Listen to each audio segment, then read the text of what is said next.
sitting over here, I guess. Okay. All right, I'd like to welcome everybody to today's session on virtual collaboration. We're going to talk about some applied projects and tools, and then we're going to talk a little bit about just the background and theoretical underpinnings of virtual collaboration. And Shaolin will be joining me to do that, or will actually be doing that. She just pointed out before the session began that this is a session on collaboration. However, our two segments are very non-collaborative in nature. Mine is a discrete part, and then hers is a discrete part. So had we thought about this a little bit more ahead of time, perhaps we would have done things a little differently. But live and learn, right? So today I kind of want to start out just by some general thoughts about what is virtual collaboration. If you kind of go back to a younger time in your youth, if that makes sense, younger time in your days when you were learning about sharing and participating in just the elementary types of things that young kids do, you had to kind of come up with a portfolio of ways to share and collaborate with people around you. And for many of you, this might have taken place in nursery school, preschool, or kindergarten. Today we're kind of seeing the same sort of thing happen with the web. The web is definitely in its infancy. We're just starting to learn how to share now using this vast array of tools that are starting to appear. And a lot of these fall under the, I guess, categorization of virtual collaboration, or VC, as I'm probably going to be calling it from time to time. Virtual collaboration is nothing new. It kind of has its roots in teleconferencing and audio and video conferences and computer-mediated technologies. So a lot of these things have been around a long time. And there's nothing really new here other than the types of tools that have emerged to make this more and more possible.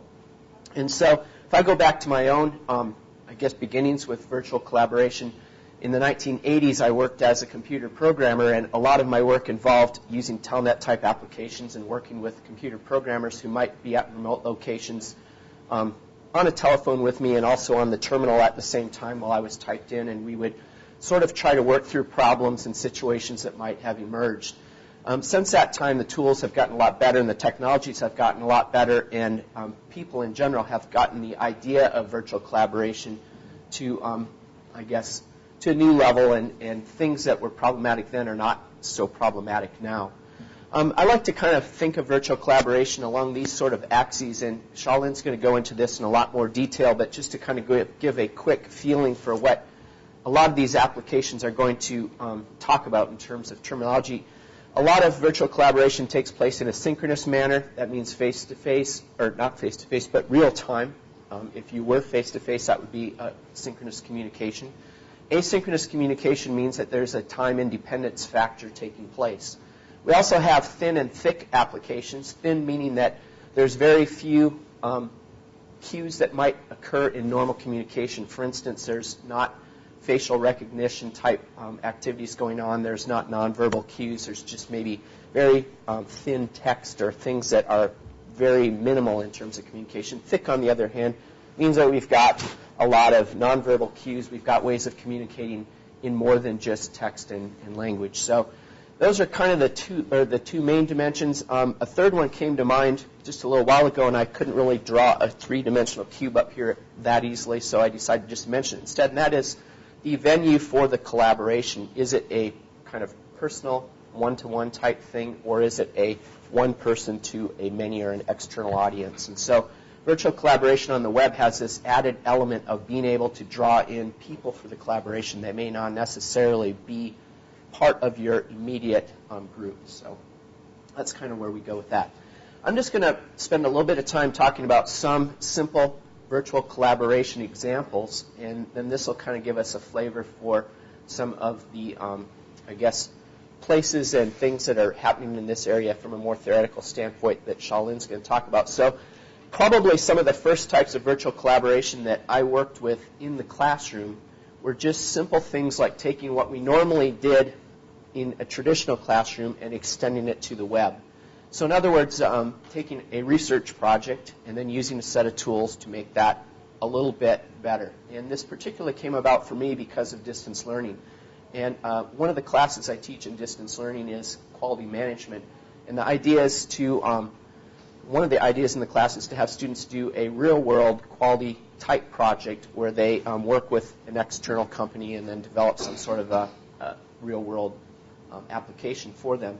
This student, James Baker, who lives in the Wichita area, actually was working with a company, Midwest Motorcycles, and developing them a vendor rating system. And since he was in Wichita and I was here, this was a good opportunity for us to kind of collaborate on this in a virtual collaborative sense. And so we started out probably by using telephone calls, emails, and Word documents just to develop a project, and we never met face-to-face throughout the entire situation. And so it involved a lot of document passing, a lot of conversations, as I said, and things like that. So this is a very simple, thin type asynchronous virtual collaboration for the most part. Most of the collaborative work took place by sending documents back and forth.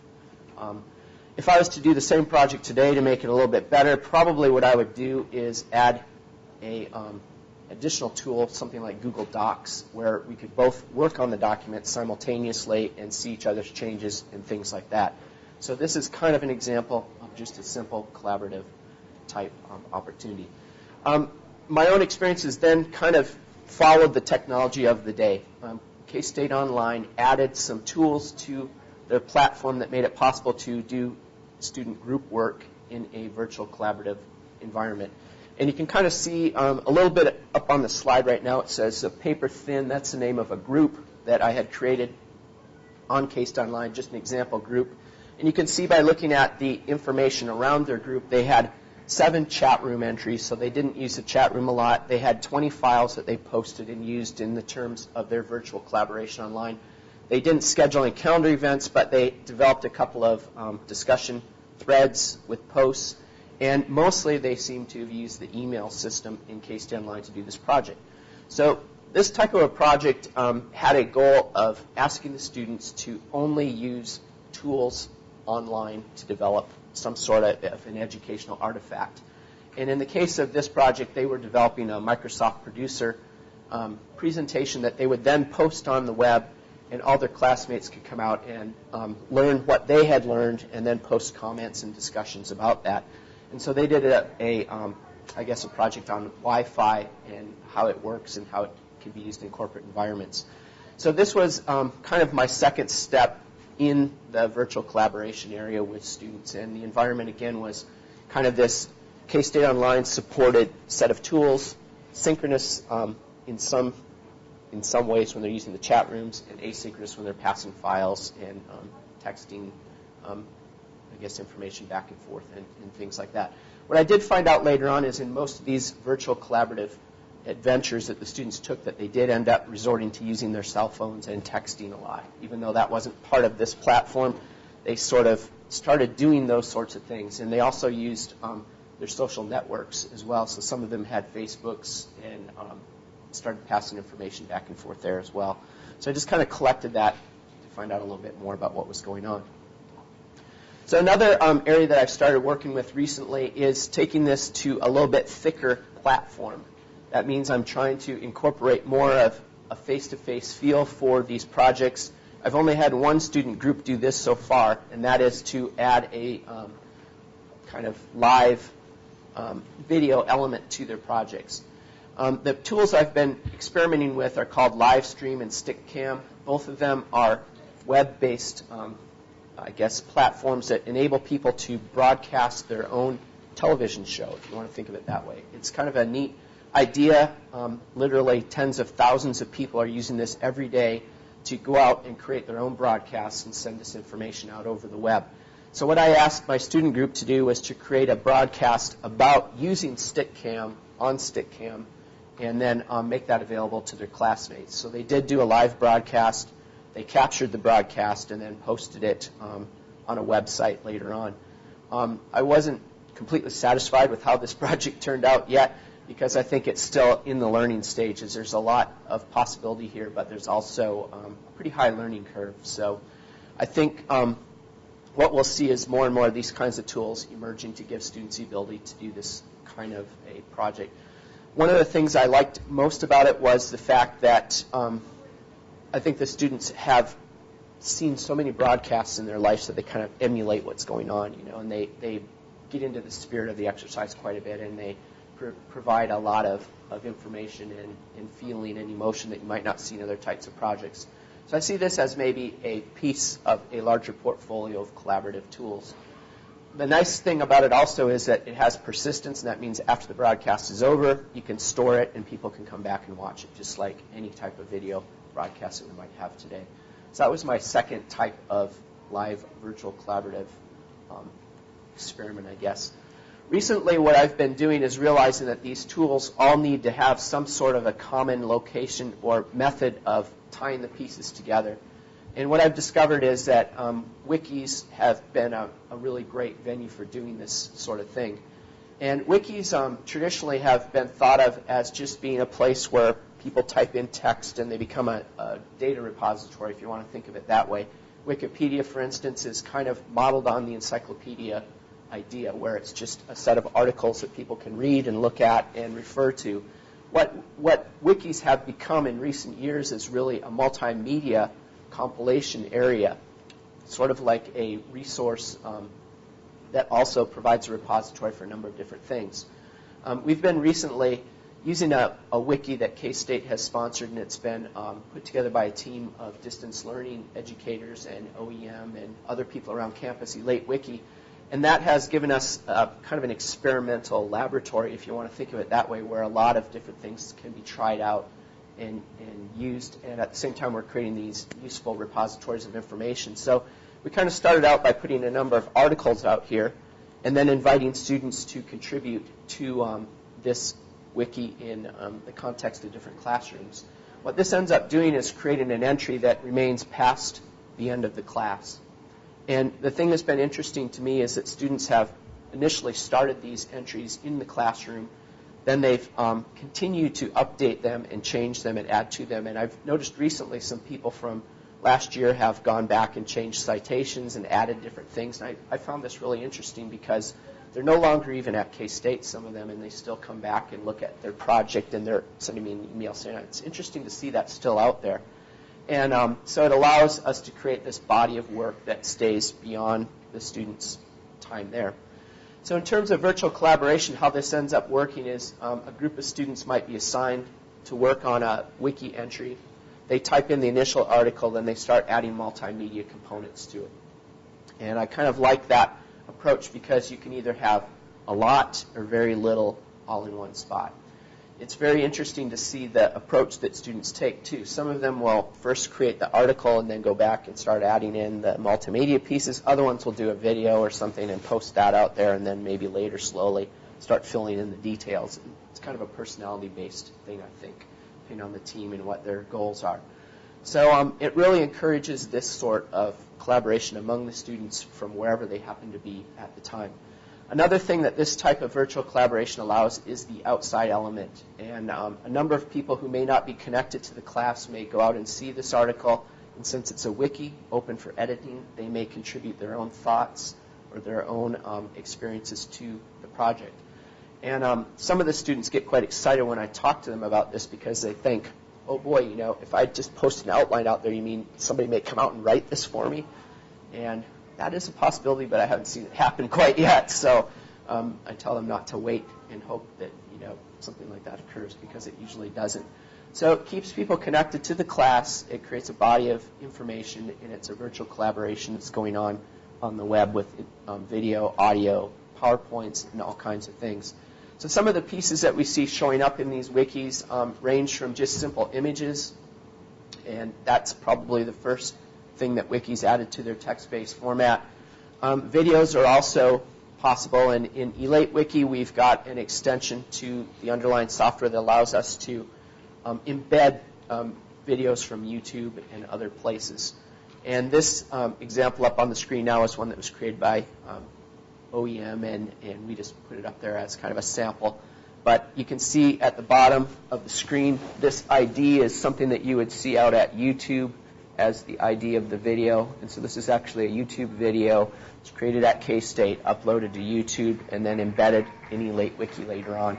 So students can use the best of what's out there, the YouTubes and the things they're used to using, and then also incorporate that into a more education-type setting. So I find that to be pretty exciting.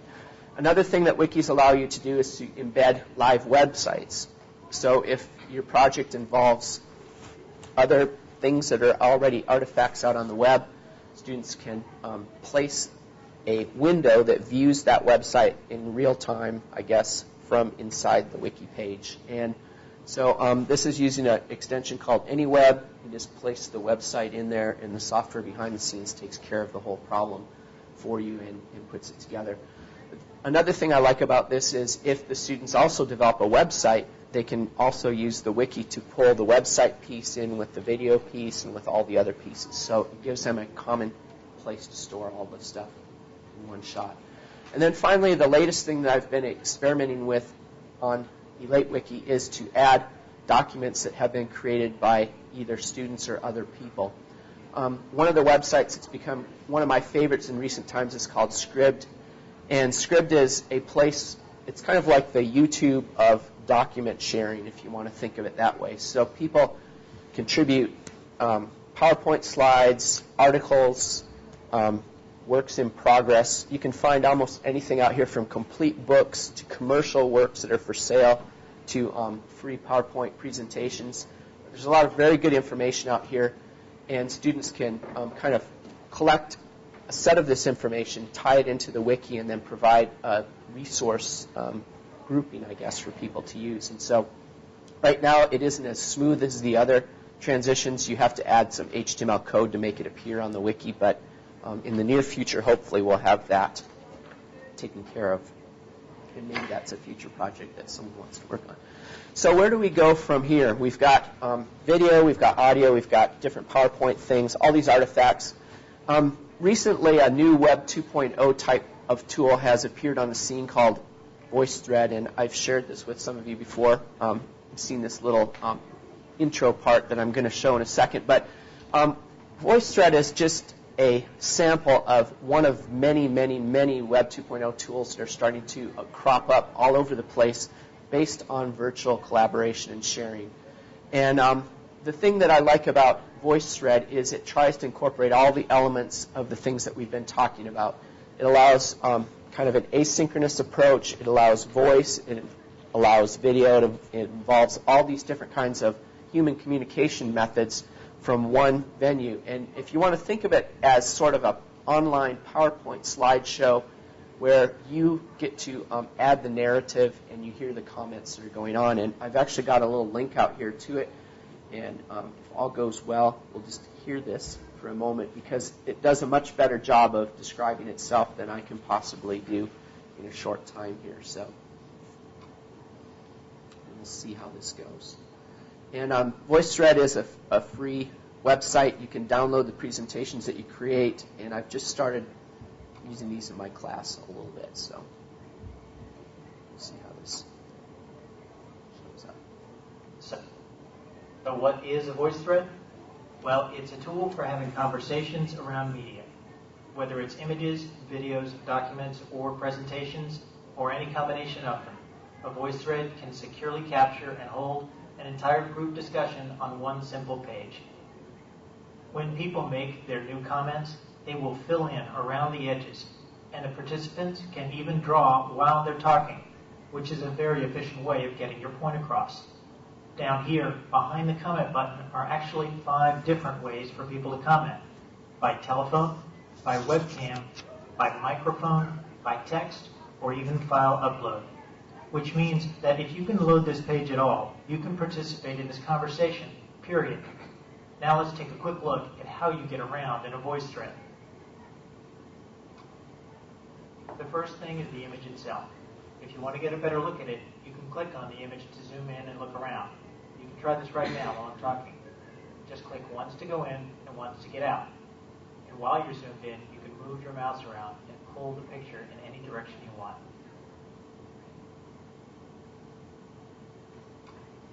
The next thing, which is really the most important, is how to comment.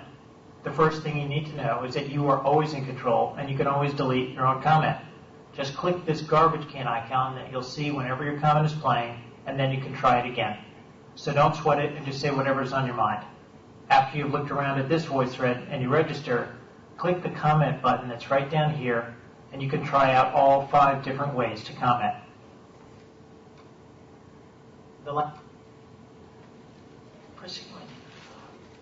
Okay, I'm Pat Muth, and I'm the happy mother here in this picture of these children, some of whom appear to have anxiety disorders. Let's see. I don't know why they look unhappy, because I'm their mother, and they should be happy. I think that that this was a passport photo, and we were on our way to Nigeria, and their daddy had gone off and left us to make this trip alone. And so getting all these people together for that passport photo was not easy. Now, in the background, my husband is making an excuse for having left us, saying that there was a civil war going on and that we actually couldn't go with him. And maybe that's why these people look unhappy here. Anyway, I can only say I hope that they grew up to be happier than this.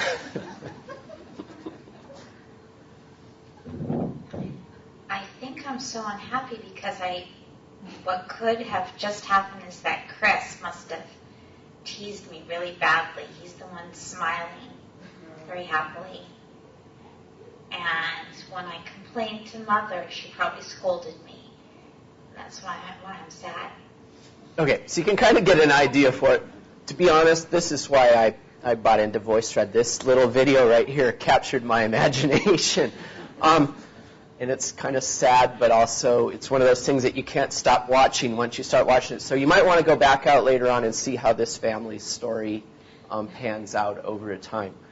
It does have a rather happy ending. So anyways, the idea is that you can post videos, you can post PowerPoint slides, you can post images, you can post just about anything, and then communicate with a group of people by adding icons of your own face or of something you want on there, and then add your voice or text-based communication to it. So it's a very good asynchronous, rich collaboration tool, and there's a lot to be done with this in the future, and I think it's something that you may want to experiment with because it's very easy to use and interesting too. So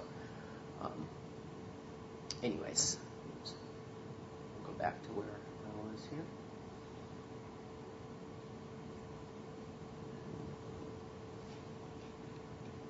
So that's a little bit about VoiceThread and some of the ways that it works. And in addition to VoiceThread, you'll find that there's a number of probably dozens and dozens of other tools similar to this that are just now appearing. And these are all going to be great in the future, I think, for stimulating online discussions and things like that.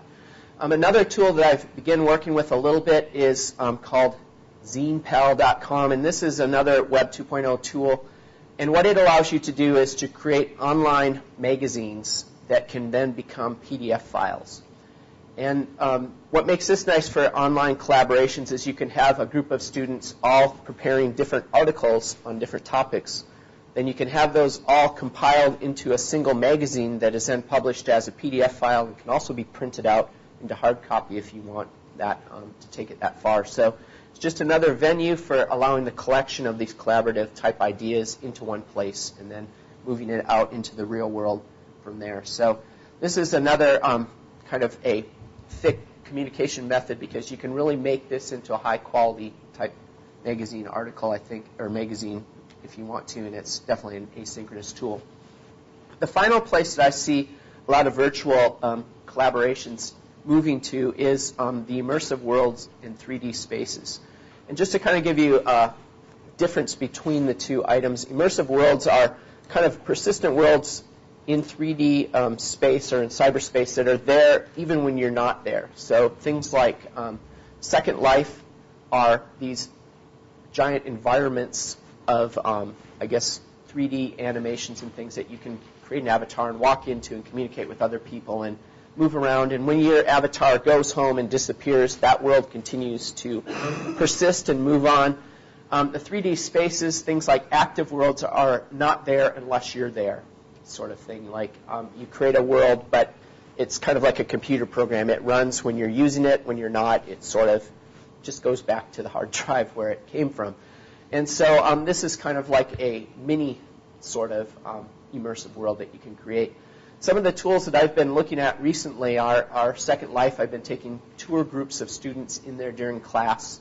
And what ends up happening is a lot of student-to-student and instructor-to-student communication taking place, because you talk with voice, with text, and you can pass files back and forth and in other ways. And you can see this example up on the screen. I wish I could claim that was my class. It's not. It's from a person in Finland who does a lot of Second Life consulting. But they've created some online classroom spaces that you can actually use and bring in PowerPoint slides and QuickTime movies. And then your students are each represented by an avatar that can go into this space, sit down, talk to each other, talk with the instructor, make comments, and the entire session can be captured and replayed later on if you want to. So the idea of virtual collaboration in immersive worlds is really in its true infancy. It's just beginning. There's a lot of overhead work associated with these kinds of things, but I think we're going to see a lot taking place here in the future.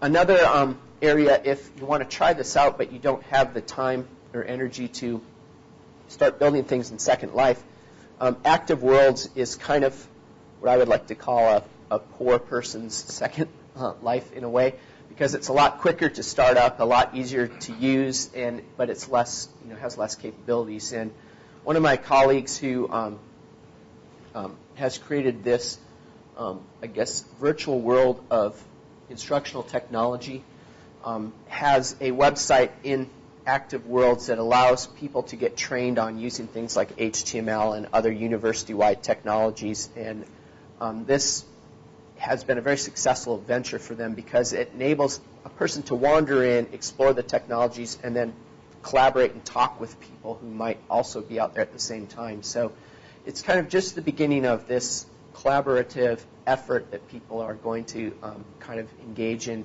a sense that allows a lot more interaction and a lot more rich communication than we can do with just simple collaborative tools. So just some examples. There's also in Active World something called the River City Project that I've been investigating lately, and it's kind of a science and technology world that has been created for high school students and maybe beginning university students. But it provides the ability for people to collaborate on different experiments and to do things in a virtual world in teams and groups. And I think it provides a good model for other types of ideas that we might come out with in higher ed in the future. So the nice thing about these tools are, just like any of the Web 2.0 tools, you can actually capture what you've done, record it, and then someone can play it back if they weren't able to participate in the actual experiment itself. So I see this as being an area that's going to become more and more important for virtual collaboration in the future. Immersive worlds and the tools are getting easier to use. The worlds are getting faster to move around in and easier to navigate. And they're starting to break them into discrete pieces. So you have education areas, and you have commercial areas, and you have areas for people to socialize. And before, those were kind of more blended together. So all these things are going to be kind of coming out in the next few years in a lot of different ways. And so Shaolin is going to, let me take some questions. Anybody have any questions? Comments? Yeah. The virtual worlds and the interactive spaces are very intriguing and stuff, and there's still that. I feel like we're at the point in society where there's people that say, "Oh, this is so great; it has such potential for the future." They get it right away, and then there's the other people that say, "It's just online gaming. Geez, get a life, and then there's all the choices, So we're still at the forefront of that. How long do you kind of estimate? Just rough guess. How long is it going to take before the virtual worlds become, very inspirational to many people? Well, I think they already are to a lot of people.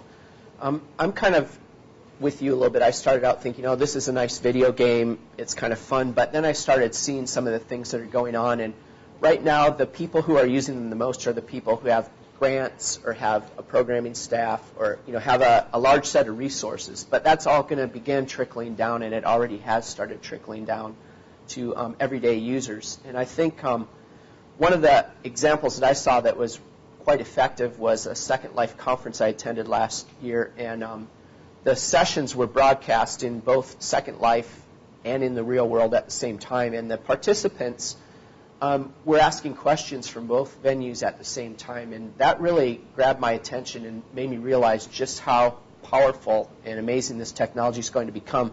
Because I had a presenter that I was in the room with that was talking. He had a screen projected through Second Life. So he had his presentation appearing in Second Life. He had the computer screen appearing on there, and then he had virtual people who were also watching the presentation. And then they were asking questions that you could hear in the room. And it was just like they were part of the discussion. And after that, I realized that this is more than just a video game. This is a real shift in the way people can communicate and the way that they interact. And there's no telling where this is going to lead. I mean, there's a lot of, I guess, scientists who study insects individually. And, if you study a bumblebee, say, for instance, you can't really predict what that bee is going to do when it's in a social environment and it's interacting with a number of other bees. It's the same thing in these kind of environments. We can study the technology and what's capable of, but we really don't know what's going to happen when we throw it out there and thousands of people start using it and interacting in their own ways. And that's kind of where we're at with a lot of these tools. People are creating them. They've got these capabilities, but who knows what is going to happen when we throw the interaction and social aspect at them. And we're just starting to see this happen now with Second Life and other virtual worlds. And to me, it's pretty exciting. And I wish I was about 20 years younger, to be honest, so that I could see where this all goes through, because I think it's really the next generation is going to come through and really make this into something amazing for us. So, but I can still, play around with it for now. So. Any other questions? Yeah. You talked about this River City and Active Worlds collaborations on experiments. Could you kind of elaborate on that? Sure. I'm working with some agriculture faculty, and a big stumbling block for DE and ag is how to get that experiential learning component. And Right. I'm trying to push them towards technologies like this. So if I had an example. Yeah. What they do in River City is they actually have a set of scientific experiments that they've set up, and that might mean that there's different kinds of artifacts posted out there, like different microscope slides and different things like that you can look at.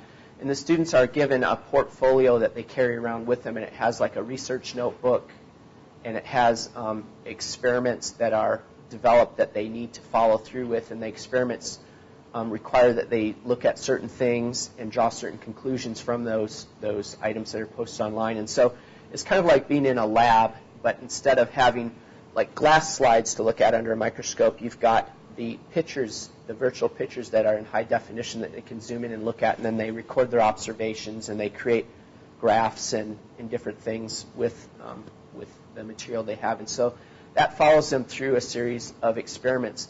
The thing that makes it different is that while they're doing these things, they can also talk to the other students that are doing the same experiment in the same virtual space at the same time. So it's not just going through a tutorial on a computer. It's actually going through a tutorial while you're communicating, interacting, and sharing with all these other people out there. And a lot of times the instructors and lab tutors are also logged in and in the same space at the same time. So they might tell them, I'm going to be in this experimental room at a certain time, and if you want to do your experiment, then I can answer questions. So it creates this collaboration that way. So, yeah, Bruce? Roger, for somebody who's doing an online course without a lot of these things, could you take a guess as what's the given learning time considerations and all that, which would be the first place to lead? Well, what I kind of advise people who are doing this for the first time is start out with something simple the first time around. Maybe start out with the groups in K-State Online and maybe one tool. And to be honest, I think VoiceThread is going to be the easiest one to use, and it's going to be the one that impacts the students the most. And if I was, just starting out today, I would say go to that, because the students are going to know how to use it intuitively for the most part. You may have to give a tutorial or point them to a tutorial, but they're going to take to it very quickly. And once you have one tool in place and you get things kind of started, then as the semesters go on, you can kind of add maybe something to make it a little bit better each time. The people that fail at this are the ones that try to do too much at once. They just try to do it all at once, and the students get confused and bogged down, and they don't like it. But if they do one thing this semester and you become an expert at that, then you can add another one on and so forth. So I think that's kind of the way to get going with stuff, personally. Any questions? Yeah? For someone who says, oh, Second Life is the greatest thing and I want to do that one, and they Yes. don't want to do this, working through things, what kind of time frame would you tell them to expect as they to get into it and learn it and become actually very productive? Yeah, that does have a big learning curve. I won't kid you on that one or try to push you that direction. I've spent probably about a year now just exploring, taking student forays in there, and I don't feel like it's really ready for prime time for my use yet. I think the things you really need to do Second Life effectively are not only being able to navigate and walk around and talk in there, but you also have to have some basic construction skills and understand how to put your classroom artifacts out there. I recently met with a person who has found a place where you can buy tools that allow you to port your real-world artifacts into Second Life easily. So you can put PowerPoint slideshows, videos, other types of PDF files and things into Second Life a lot more easily. And I think she was telling me it cost her like $19 to buy these things. So you can usually find programmers in Second Life who are willing to work for very cheap and put things together, but there's a high setup cost to get going in there. Some of the things that I'm starting to see, though, are these ready-made environments are appearing. Particularly in active life, you can actually go out and kind of buy a ready-made classroom and have all the pieces there in place. And I think Second Life's going to be the same way. There's going to be islands that are pre-configured for sale soon that you can, as an instructor, go out and buy a classroom island that's going to have everything you need to teach your class, and all you have to do is learn it. The day that appears, you'll see a huge influx of people moving classroom stuff in there. But in fact, maybe that's a good idea for K-State to do something like that. Anyways, so I think it's a good idea to start playing around in Second Life and learning it and be ready for some of those other things to happen. Okay, we better let Charlene come up here. She's got some material prepared, is there? So. Oh, yeah.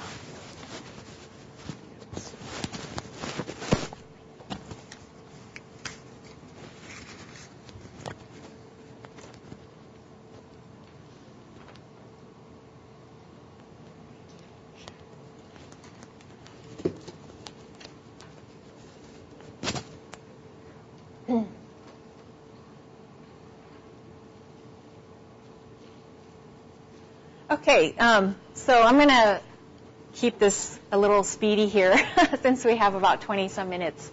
And then if there are questions at any time, feel free to ask at any time or make comments at any time as well. I think Roger set this up very interestingly and very well in terms of, you know, firsthand live experiences and examples. But this one takes more of an academic view of virtual collaborations and what is being written about now in the literature and what people have been doing. So I'm going to go ahead and start with a very basic definition, which you probably already all know. What are virtual collaborations? Virtual collaborations are joint, they're cooperative, they're coordinated efforts. It's interesting because the coordination is not only between quote-unquote friends, you also have virtual collaborations in companies and organizations that are between people who are competitors, and you read about that as well. So there are issues of protecting information as well as sharing some information, but not all, that sort of interesting interplay. But basically, virtual collaborations are built around common ground understandings. People have to know what they're about, who is doing what, you know, what elements will come into play so that people can creatively collaborate. Collaborations can be informal and formal. So they can be unstructured.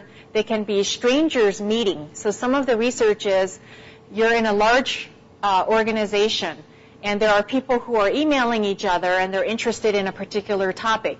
Did you realize that you have a potential virtual team or a virtual collaborator group.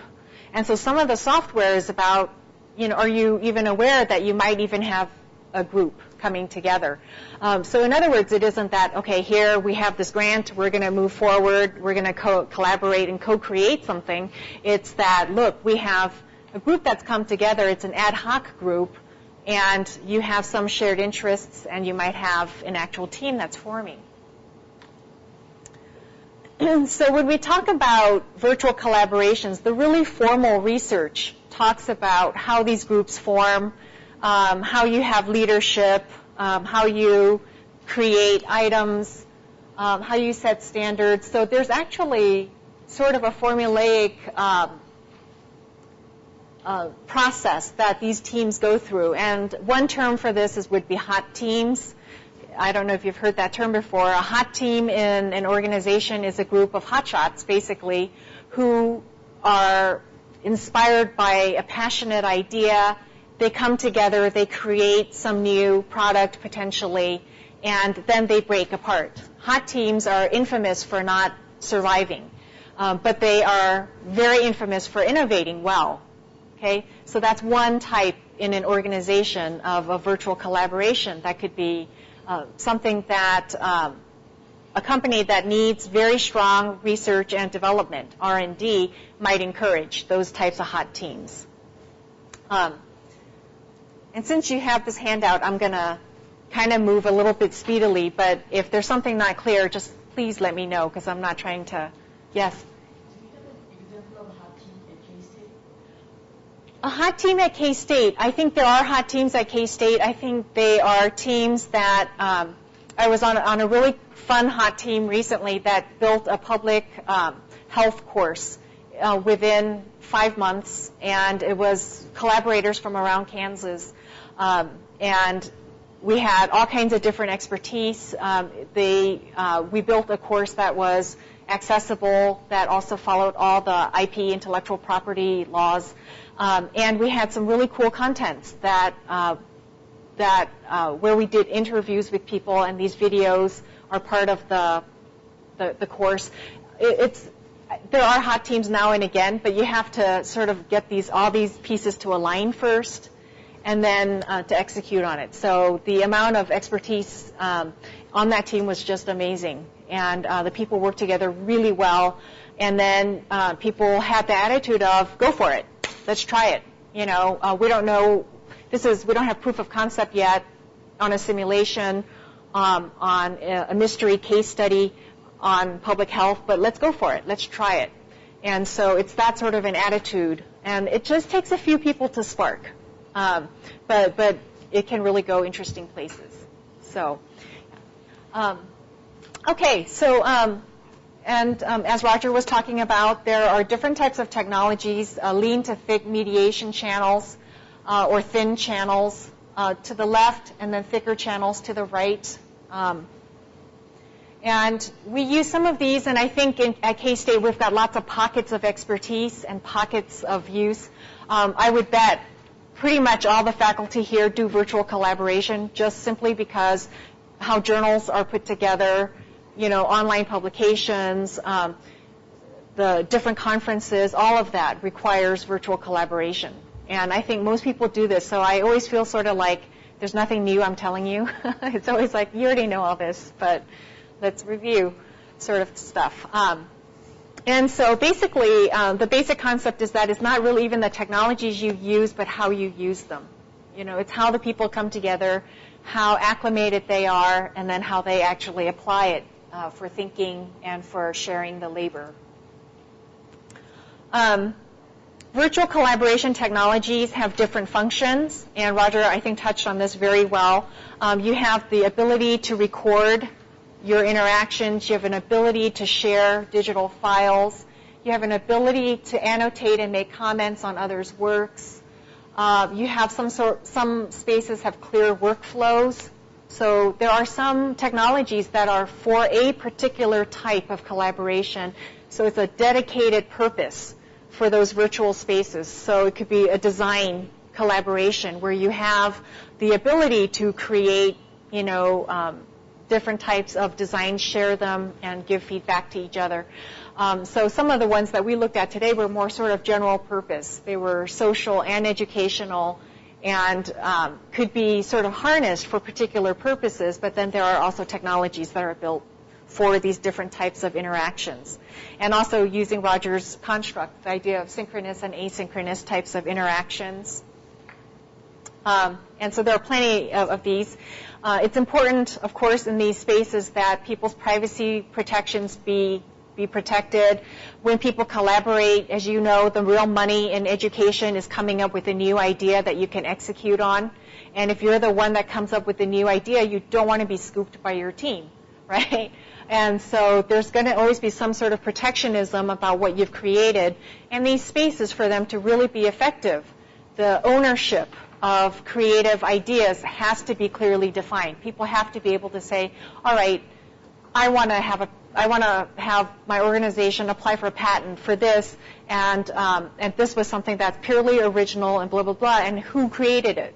You know, is it going to be a shared name on the patent application? Is it going to be a team endeavor, or is it going to be one person, et cetera?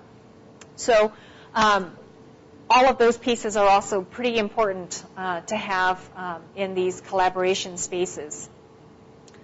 And when we talk about virtual collaboration, we also mean real spaces. So your actual physical space, you can actually collaborate with mobile devices.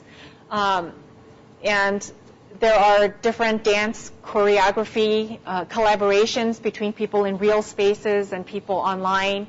And you hear about these really creative art co-creations, and so some of that as well.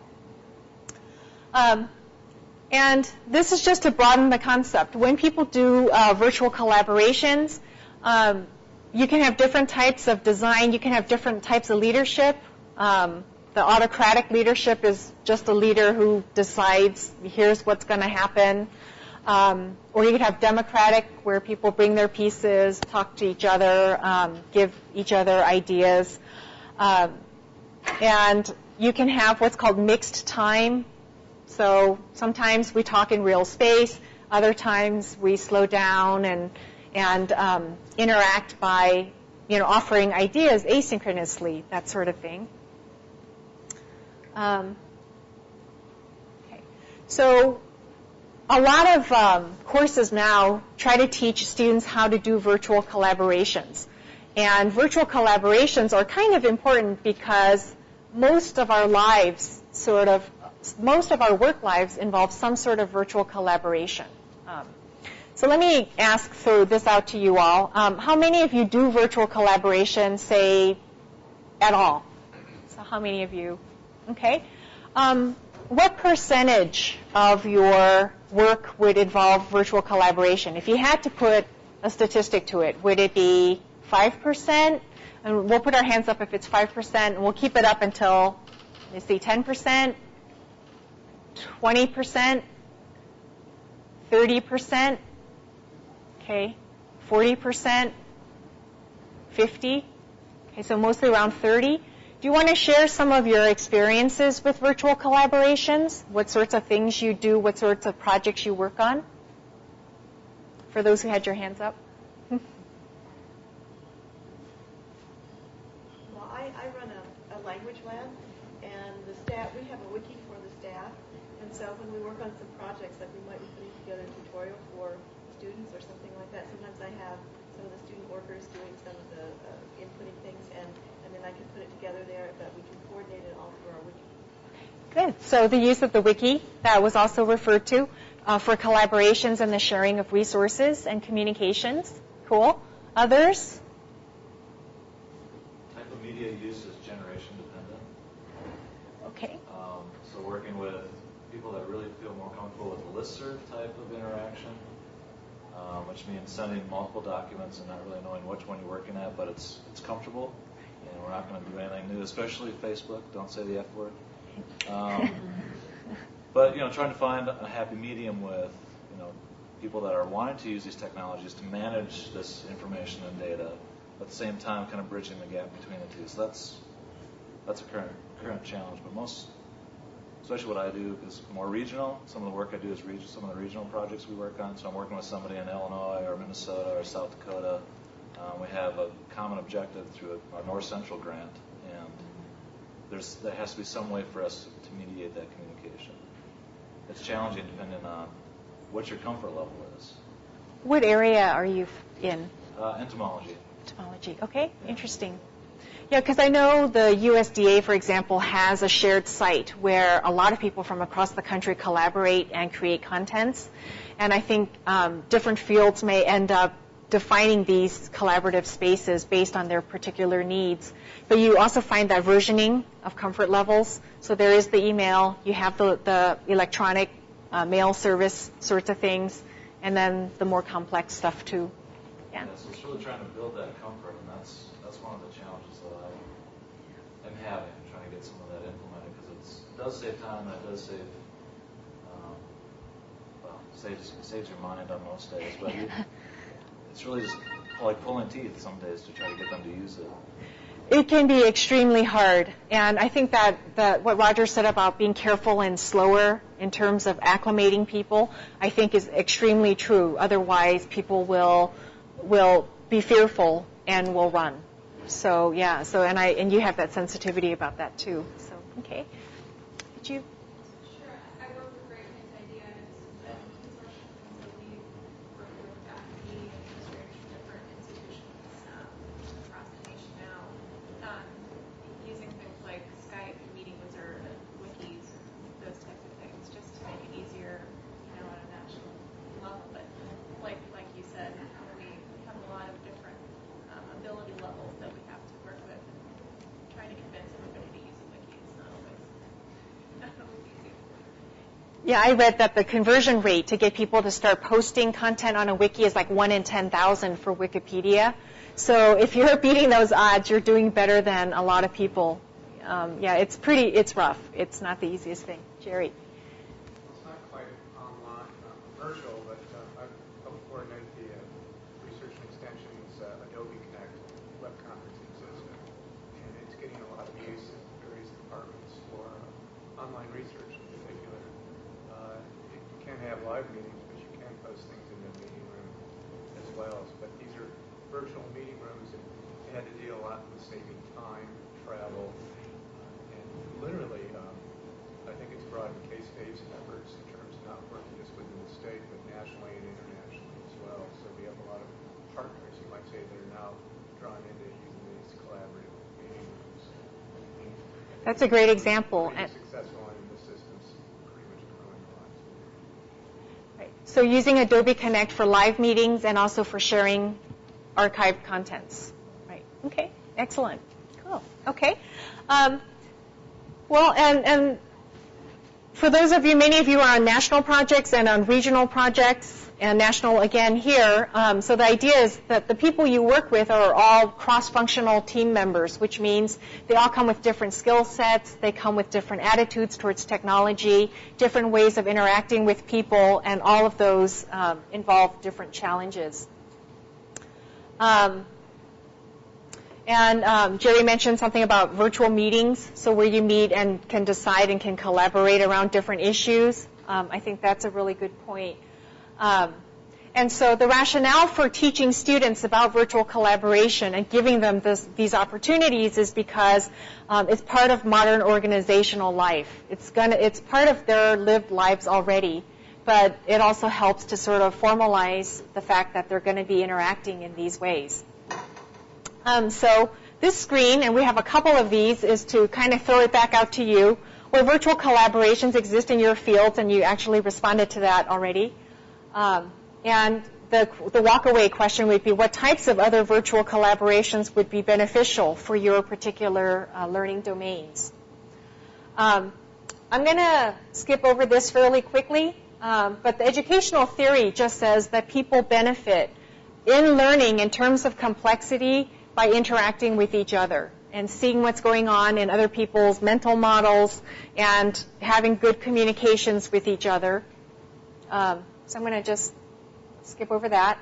But a quick last piece to this has to do with what technologies people can use for collaboration. So something you could think about adding potentially. The learning course management systems, the K-State Online Axio Learning that we talked about has a lot of tools.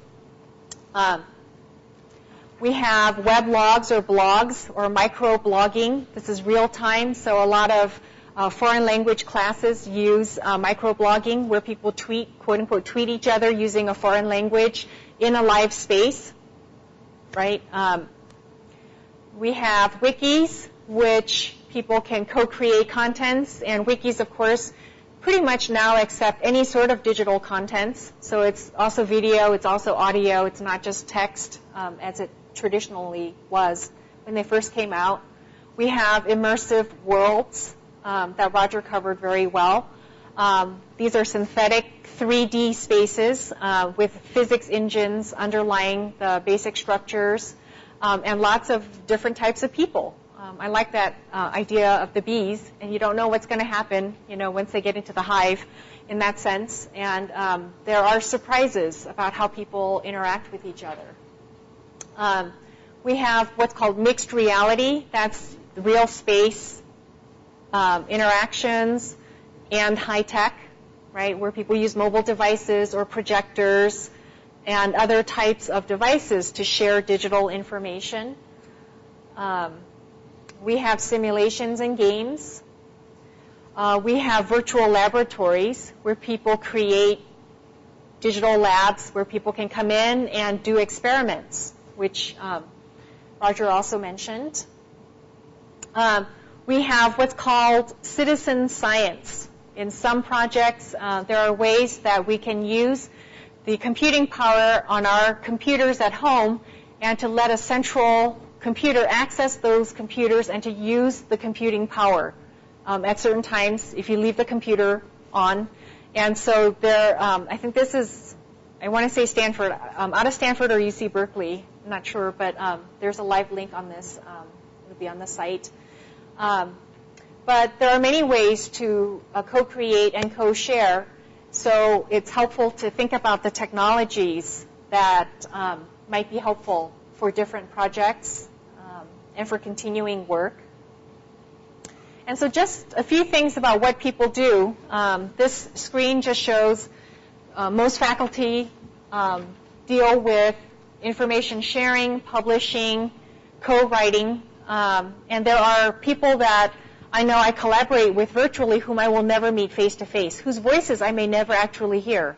It's very strange this way because it's mostly by email or mostly, through shared spaces. It's a strange concept because there are rich interactions that happen when we collaborate, and still, the idea of face-to-face now becomes rarer and rarer in some ways. We do a lot of peer and real-world critiques. Roger and I were commiserating over how tough it can be, and also Brent. We were commiserating on how tough getting critiques can be when you're writing up a paper and you're trying to get published, and just how rough and tumble that whole world is. But that's a lot of virtual collaboration. Strangers, or people who think they're strangers, who will give you feedback, but when they mark up your digital files, they leave digital trails, so you actually know who they are, which is a little unhappy for them and a little unhappy for you sometimes. But it's part of the academic territory. Co-designing different types of contents. Simulations where people come together and create a mock trial, where they discuss a case study, where they do historical reenactments, like using their avatars, having a certain role that they have to play. In environmentalism, there are different types of collaborations that you hear about between citizens and scientists. Citizens could use their mobile devices to capture pictures. For emergency preparedness, people in a live, real-time situation can give information, right? They can say, here's what's happening where I am now, and that there's work there towards that for law enforcement to be more situationally aware. You have artificial intelligence that creates, virtual world ecosystems where you've got different life forms, flora and fauna, and how they interact over time with digital object living and dying and interacting with each other. Fascinating work in that area. You've got lots of foreign language learning collaborations where people who are native speakers will speak to those who are learning a new language, right, through their avatars. So it's in social contexts, and it's voice as well as textual. Speaking of that, I accidentally walked into a Spanish conversation in Second Life, and I didn't know what it was. And I had just come in, and I didn't see where all the people were. And this person was typing in Spanish, and I didn't recognize the Spanish for a minute. And so I just typed whatever, because it was like I didn't understand what they were saying. I was like, oh, that was dumb. Okay, but that happens a fair amount in lots of spaces. People can interact in lots of different ways. You can have cross-cultural practices. So in business school and in other types of studies, going into another cultural environment and interacting with people in their own environment in a foreign language. Lots of interesting collaborations. You could do social scenarios. So like, a nurse practitioner working on bedside manner. And there's a lot of virtual collaborations around that, for example. And then physically located spaces where you design the physical space and have digital information coming in to help you create a scenario.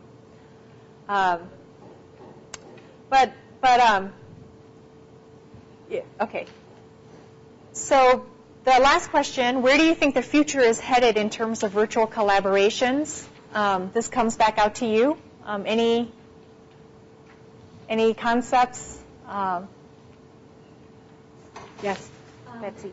One of the things that several slides back, or a number of slides back, you mentioned that you were working with people that you had never met, you will probably never meet face to face. And so, in terms of virtual collaboration, in some ways that's a good thing because we all have culturally and environmentally pre-engineered responses to face with other people. And so, perhaps virtual collaborations can start freeing us from those boundaries that we have been restricted by, by the appearance of somebody or the way they talk in person or the mannerisms and stuff. And so maybe virtual collaboration has a lot more potential for really opening us up in meeting in a more true manner.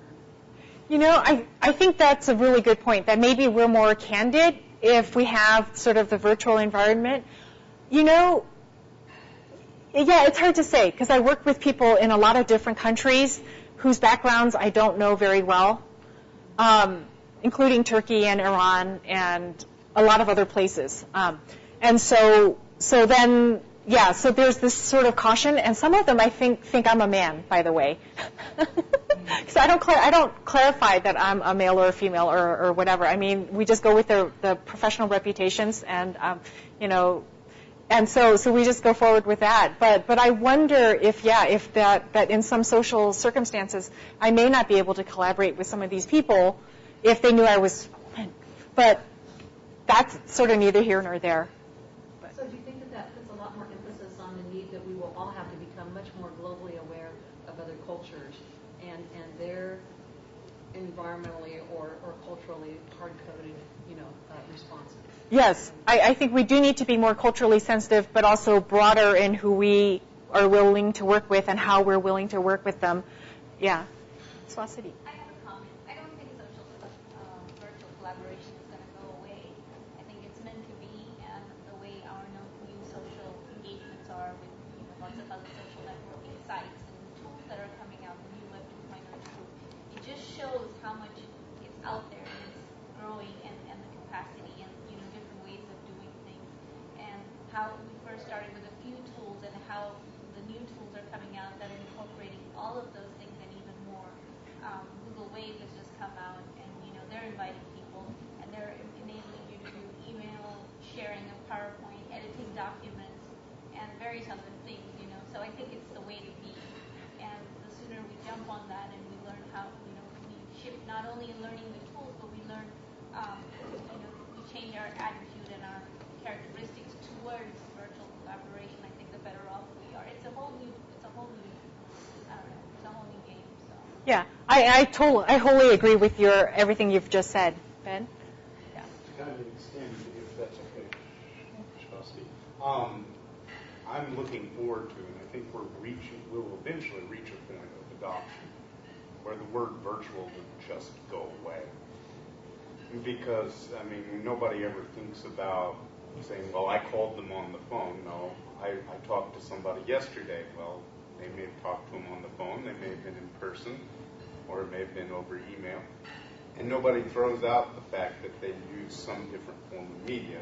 And I think what will eventually reach a point is that this is just commonplace. And that designation, which in some ways kind of separates people, will go away. And we'll just talk in terms of collaboration, and the details of it will be inconsequential, which is kind of what I'm looking forward to as these Web 2.0 applications become more and more transparent and become more and more part of daily life.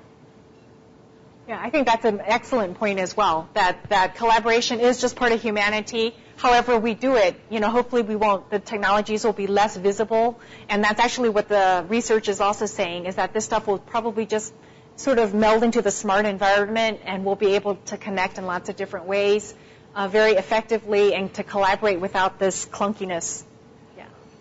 I have to agree to an extent, but I also have to ask the question of what do you think about when we talk about these, say, highbrow programs like Second Life. It's been around for many years, and we've been saying the same thing year after year, it seems like. But yet, if something like Google Wave comes in and just kind of takes everybody by storm, which doesn't seem as complicated.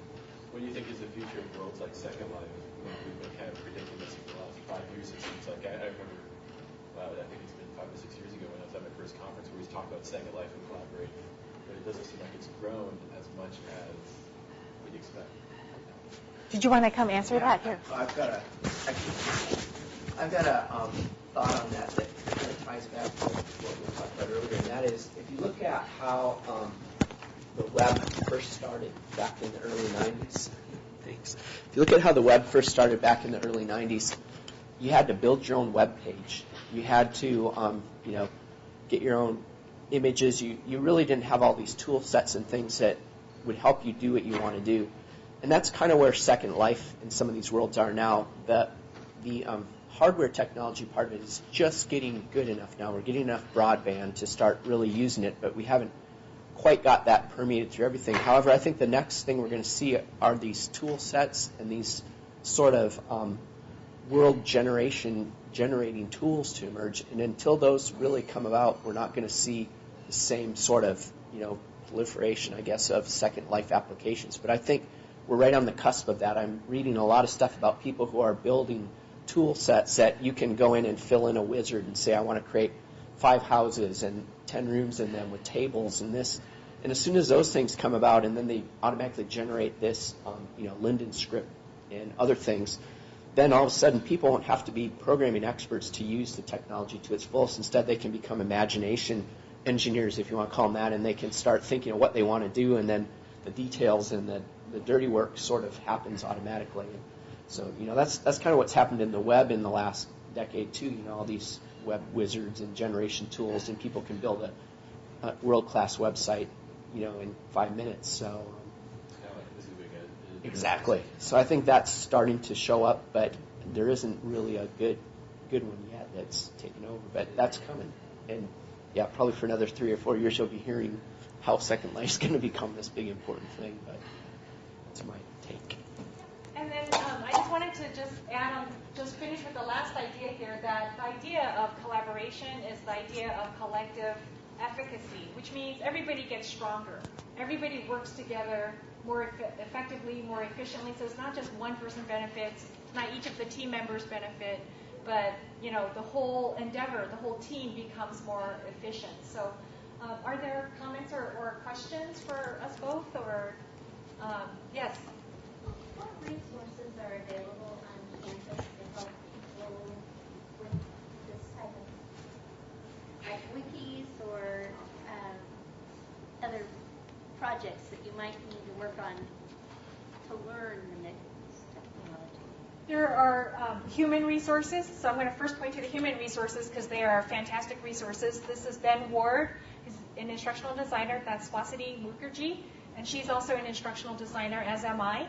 And we're here to work with everyone to try to, depending on your needs, we'll try to find the technologies that match that, and we'll try to help you, in any way we can to get you started in the direction that you want to be headed in. In terms of the on-campus technologies, we have the Media Development Center, which is on the second floor of Hale Library. And they have very state-of-the-art computers, high-level software for video editing, audio editing, and lots of other, image editing and content creation. They even have an HD editing station, so high-definition video if you want to go high-def.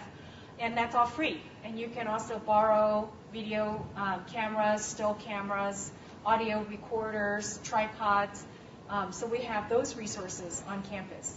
So you just need your ID, and then you can borrow the contents or the equipment for 1 or 2 days, 3 days, and so on. We have plenty other resources on campus too. If you're funded by a high-end project, we have very state-of-the-art video captures that could be done. We also have at ECC and also the Office of Mediated Education, OME, very professional videography work, and website design work, and other types of supports as well. And it really depends on where you're headed.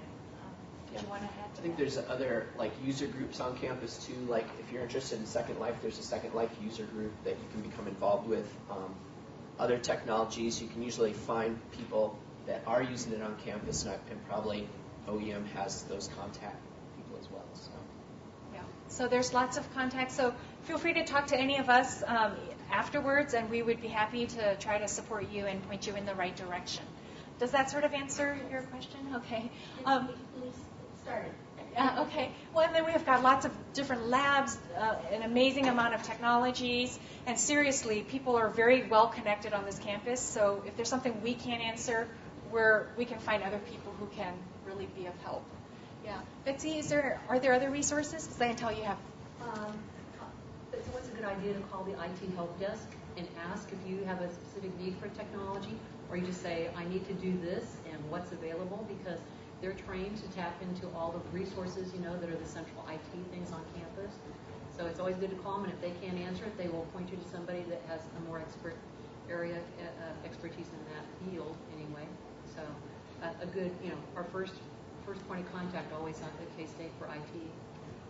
I'll make a plug too. I'm in the College of Agriculture as well, and I do have a small little multimedia lab that has pretty much a lot of equipment that was just mentioned here too, with a lot of assistance. Yeah, and I think you guys have a new studio too, but is that for pay, or I can't remember? Okay. It's for video, high quality video work. Okay. So research and extension also has good resources. Okay, good. Any other questions?